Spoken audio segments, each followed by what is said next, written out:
The Heart's Secret History. Min, with a sigh as soft as a falling petal, watched the world turn pink and red. Another year, she mused, of candy hearts and hurried cards. She saw the day as a well-worn story, a predictable tale told year after year. But what if, she wondered, the story had a secret, a hidden beginning, a seed planted long, long ago? The journey of 1,000 miles begins with a single step. It's a reminder that even the most familiar traditions have a fascinating origin story waiting to be discovered. She closed her eyes and traveled back in time, past the cherubic cupids and into the ancient world. She found herself in Rome, a place of wild, joyous festivals. There, the roots of Valentine's Day were not about romance, but about fertility and cleansing. It was a boisterous celebration called Lupercalia, where priests would run through the streets, gently striking people with strips of goat hide for good luck and fertility.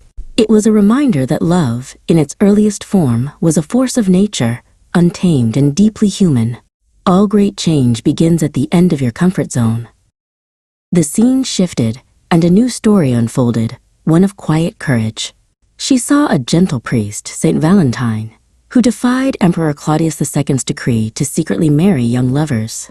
The emperor believed single men made better soldiers, but Valentine knew that love was a force more powerful than any army. His act was a quiet rebellion, a testament to the power of love in the face of tyranny. This was the bud of devotion, a single act that blossomed into a legend. It taught her that love is not just a feeling, but a choice, an act of defiance and grace. The best way to predict the future is to create it.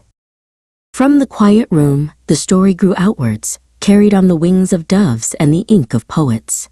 She found herself in a world of knights and ladies, where love was a grand, theatrical performance. It was a time of courtly love, where Geoffrey Chaucer and others wove tales of romance, turning the day into a celebration of poetic expression with his poem, Parlement of Foules. The blossom was a reminder that love is a beautiful art form, a language of its own. Poetry is the lifeblood of the human spirit.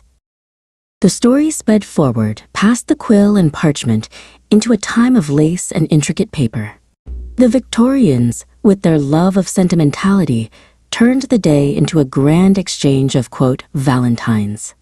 This was the fruit of connection, a time when love was packaged and sent across distances, a tangible expression of affection.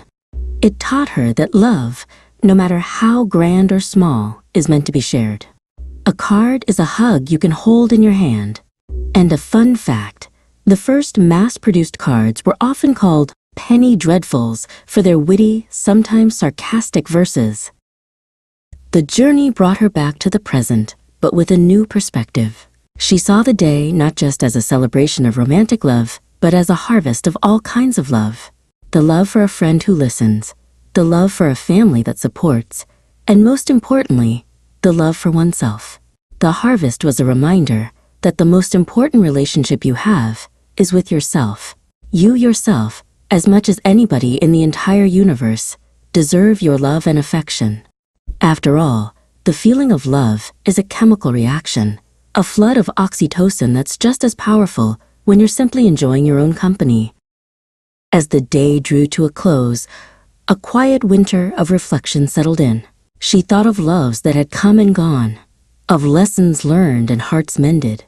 She saw that every love story, no matter how brief, leaves a mark, a lesson, a piece of wisdom to carry forward.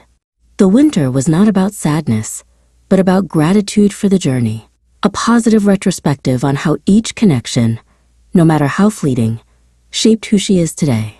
What is past is prologue. But winter is never the end. It is a promise of spring. She felt a new sense of hope, a vibrant energy for the loves yet to come, the new friendships, the deeper connections, the unexpected joys. The renewal was a reminder that love, like the seasons, is a cycle of growth and rebirth.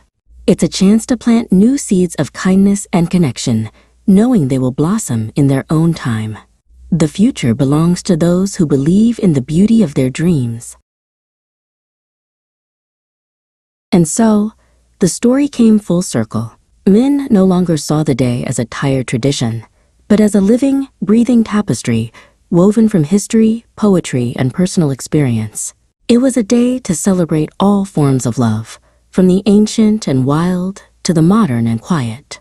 She understood now that the life cycle of Valentine's Day was, in fact, the life cycle of love itself, a journey of growth, reflection, and continuous renewal.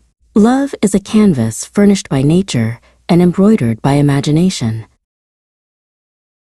So this Valentine's Day, and every day after, remember the story. Remember the roots, the blossoms, the harvests, and the quiet moments of reflection. And then, write your own chapter. For the greatest love story is the one you live. The best love is the kind that awakens the soul, that makes us reach for more, that plants the fire in our hearts and brings peace to our minds.